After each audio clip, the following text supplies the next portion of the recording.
जानना चाह रही थी कि कैसा आपको क्या लगता है कि युवा वर्ग साहित्य से कितना पास या कितना दूर, कैसा महसूस करती हैं आप अपने मैं सम आस-पास? जी। मैं समझती हूँ कि युवा वर्ग साहित्य से दूर नहीं है और हुँ, हुँ।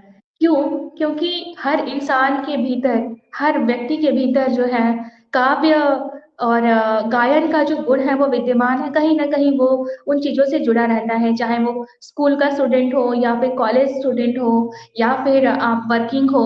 कई बार आपने सुना होगा कि जो लोग वर्किंग होते हैं, ऑफ़िस जाते हैं, तो उनका वो फ़ील्ड ना होते हुए भी उस फ़ील्ड में है, लेकिन उनका इंटरेस्ट किसी और तरफ था। कुछ लोगों का हुँ, गायन-वादन की तरफ, किसी का किसी और तरफ, तो कहीं न कहीं लोग अपने जो मूल स्वभाव है उसको तो छोड़ते नहीं हैं और किसी भी फ़ील्ड हुँ, में हुँ। अगर वो हों, तो फिर अपने मूल स्वभाव को ग्रहण कर ही लेते हैं। तो कुमार विश्वास का मुझे एक ख़्याल याद आता है कि बीज मिट्टी में कितना भी दब जाए, वो उभर कर के, निखर कर के सामने आना ही है उसको। तो इसी तरह से जो जी। प्रतिभाएँ होती हैं, वो कहीं न कहीं से कितना भी दब जाए, कितना भी व्यस्त जीवन शैली में दब जाए, वो निखर के आखिर में बाहर आती ही हैं।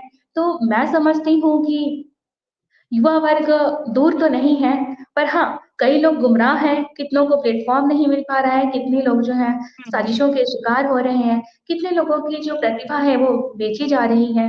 तो इस तरह से गुमराह वो नहीं है, गुमराह वो है जो लोग युवाओं को गुमराह कर रहे हैं। वो लोग गुमराह हैं जो साहित्य के साथ नाइंसाफ़ी कर रहे हैं, साहित्य के लिए एक और शब्द कहना चाहूँगी कि साहित्य हृदय का भाव है, जो जादू सा छा जाता है और सुंदर पंक्तियों से सजा यह जनमानस का राग है, प्रेयसी का प्रेम राग है, वीरों का राष्ट्रगान है, साहित्य सृजित यह धरा स्वर्ग से भी महान है। जब हमारा साहित्य, भारतीय साहित्य इतना महान है, इतना अच्छा है, इतना शानदार है, तो फिर इस साहित्य को योगदान देने वाले लोगों को हमें आगे लाना चाहिए, उन्हें आगे बढ़ाना चाहिए, ना कि उन्हें बैकपुश करना चाहिए और ऐसे लोग हैं जो ऐसा काम करते हैं।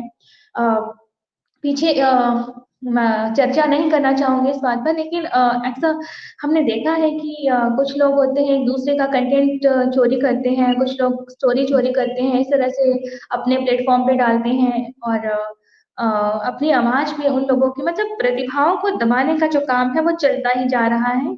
एक मोनेटाइज़ेशन जो प्रोसेस है उसके थ्रू वो लोग बस पैसों को अहमियत दे रहे हैं और लोगों की प्रतिभाओं को पीछे करते जा रहे हैं।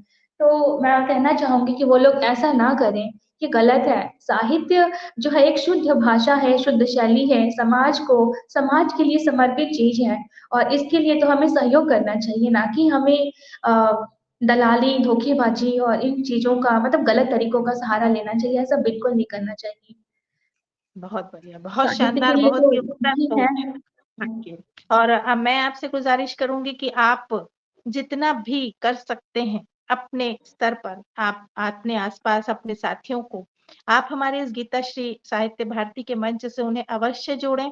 उनके लिए ये मंच सदैव तत्पर है और सभी की जैसे आपकी इतनी उम्दा सोच, इस उम्र में आपकी साहित्य और हमारे राष्ट्र के लिए इतनी उम्दा सोच, जिसे देखकर हम सभी अचंभित हैं।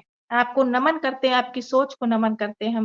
ये बहुत ही शानदार, आपकी बहुत ही उम्दा सोच है और आपसे मेरा निवेदन कि आप अपने साथियों को जो भी इस प्लेटफ़ॉर्म चाहते हैं या जो भी इससे जुड़ना चाहते हैं, तो आप उन्हें अवश्य हमारे इस मंच से जोड़ने का प्रयास करें। इसी बिल्कुल गुज़ारिश मैम। के साथ आपका स्वागत है आपकी रचना। ठीक है, तो फिलहाल मैं 2 रचनाएँ यहाँ पे प्रस्तुत कर रही हूँ, तो